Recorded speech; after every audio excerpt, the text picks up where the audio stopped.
Sino sa inyo ang mahilig gumamit ng car freshener? Yung iba sa atin yung mga sinasabit dito na parang papel, yung iba naman is yung parang nasa bottle na maliit dyan. Pero ako ganito yung ginagamit ko. So ngayong araw na to mga bossing, share ko sa inyo yung very unique way ko ng pagpapabango ng aking sasakyan na actually para sa akin, balanse, hindi ganun katapang, and also mas tumatagal yung amoy niya. Ito yung ginagamit kong aircon freshener dito sa aking sasakyan. So based dito sa ating direction, para gamitin to, pinipindot itong nozzle na to, tapos paandarin mo yung makina mo tsaka yung aircon mo, then i-recirculate mo siya hanggang maubos to. Kasi mag-i-spray yan, no, ganyan. Okay?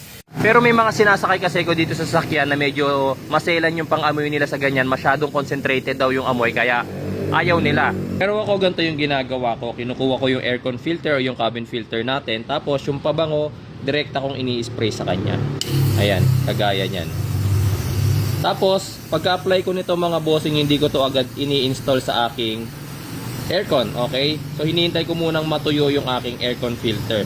Pero, pwede nyo ring install agad, basta hindi nyo gagamitin agad yung ating aircon. Kasi, syempre, nabasa nga yan ng freshener, diba? So, medyo lumambot yung ating filter. Kaya ako yung pinatutuyo para, syempre, tumigas siya ulit.